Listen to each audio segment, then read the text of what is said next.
Bonjour à tous et à toutes, bienvenue dans votre rendez-vous astro pour la semaine du 7 au 13 juillet. C'est une semaine qui est placée sous le signe de la sensibilité, de la communication et on va avoir besoin de faire des ajustements qui sont assez concrets parce que le soleil est en cancer et on arrive dans la saison des cancers. Donc le signe du cancer, c'est un signe qui peut à la fois être doux, introspectif, un petit peu, on va dire, renfermé sur lui par moment, qui peut être dur à comprendre ou à cerner et qui peut aussi se rétracter dans sa coquille s'il ne se sent pas en sécurité. Donc, le fait qu'on soit dans la saison du cancer nous invite à revenir à vraiment aux besoins essentiels dans nos vies. Mercure, la planète de la parole, elle entre en Lion et elle nous pousse à nous exprimer avec peut-être plus de cœur, plus de clarté et peut-être parfois même un brin de théâtralité. Donc, faut faire attention peut-être à pas trop en faire parce que la période va sûrement exacerber un peu nos émotions et nos ressentis. Vénus, elle est toujours en Gémeaux, ce qui apporte de la légèreté dans nos relations, un peu d'humour et une envie de pouvoir partager sans se prendre la tête en fait. Mars, quant à elle, la planète Mars entre en Vierge et nous donne envie d'agir concrètement. Mais attention parce que Mars, dans le signe de la Vierge, ça pourrait nous pousser à être trop dans une forme de perfectionnisme, de vouloir trop être dans les détails et finalement de passer à côté de l'essentiel. On va voir à présent, maintenant que j'ai fait un petit peu une vision globale des choses, ce que cette semaine du 7 au 13 nous réserve au niveau astro pour ton signe. Et avant de commencer, je t'invite à aimer la vidéo, à liker, à commenter, à me rejoindre sur mes différentes plateformes si tu veux voir tout ce que je propose. Les liens seront en barre d'informations. Et bonjour les Sagittaires. Pour vous, on voit que dans cette semaine, c'est une semaine de repositionnement où le Soleil et Jupiter sont en Cancer. Ça veut dire quoi? Ça veut dire que vous plongez dans les abysses ou dans les tréfonds de vos désirs les plus profonds.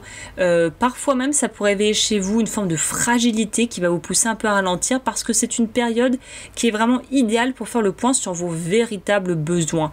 Que ce soit vos besoins ressources financières, vos besoins affectifs, vos attachements, les peurs qui pourraient être liées à tout ça. C'est le moment d'aller faire un petit état des lieux, vraiment très sincère, pas dans le jugement, on n'est pas là pour se blâmer, pour s'auto-flageller, juste pour faire un état des lieux de ce qui est actuellement. Mercure en Lion, elle vous donne le feu vert pour vous exprimer. Donc, vous allez peut-être avoir envie de parler plus que d'habitude. Vous allez peut-être avoir envie d'aider les gens, d'être inspirant ou inspirante, ou au contraire de vous laisser inspirer par des gens qui vous touchent une corde sensible en vous, qui touchent votre sensibilité, votre émotion. Utilisez ça pour transmettre, pour enseigner, pour toucher les gens. Mars en Vierge, par contre, peut vous confronter à une surcharge au niveau pro. Beaucoup d'efforts, peu de résultats, ou un travail de longue haleine, où il y a des jours où on n'a pas envie. Par exemple, je pense aux gens qui sont en études, qui font des études longues, ou qui sont en alternance avec études à côté, ou qui sont en reconversion professionnelle. Ça peut être très frustrant. Il y a des jours où on en a ras-le-bol, mais on continue parce qu'on sait qu'à long terme, on aura un projet qui sera bouclé et on sera fier de nous. Donc, si vous avez un peu l'impression d'être découragé, car beaucoup d'efforts, peu de résultats, dites-vous que c'est temporaire et que de toute façon, vous allez forcément apprendre des choses, surtout sur vous, et apprendre à mieux répartir votre temps et votre énergie dans les différents projets ou dans les différentes sphères de votre vie, tout simplement. Lilith en Scorpion, elle agit dans les coulisses. Donc Lilith, ça va nous parler de ce qui est un peu caché finalement, des peurs inconscientes, peut-être aussi des désirs que vous n'osez pas assumer ou qui sont enfouis, qui peuvent remonter, peut-être à travers des rêves, à travers des sensations, des intuitions, mais qui sont vraiment fortes, vraiment puissantes. Et on se dit, mais qu'est-ce que j'ai? Ça comme un peu un pressentiment ou un ressenti intérieur qu'on ne peut pas vraiment expliquer. Laissez venir, n'essayez pas de pousser, de réprimer parce qu'elles ont forcément quelque chose à vous apprendre et à vous dire. Chiron ou Chiron, la planète de la guérison est en Bélier, donc elle vous invite à retrouver l'enfant en vous, la joie, l'émerveillement, l'audace. En gros, c'est créer, il faut jouer, vivre et profiter de la vie, kiffer, sans filtre.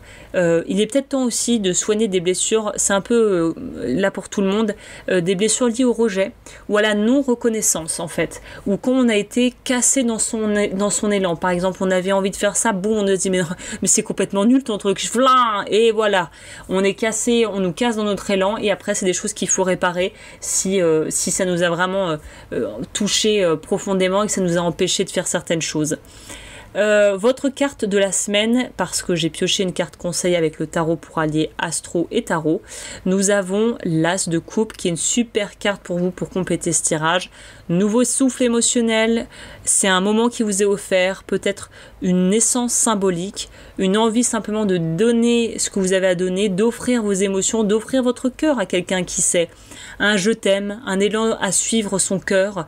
L'important, c'est vraiment de ressentir pour vous cette semaine, de laisser vos émotions vous traverser sans vous censurer. Et je pense que ce qui va être le point le plus compliqué pour vous, c'est de ne pas brider ce que vous ressentez par peur de paraître trop, de paraître à côté de la plaque, alors qu'en fait on vous dit va dans ces émotions, les planètes sont aspectées pour aller dans ce sens-là en tout cas.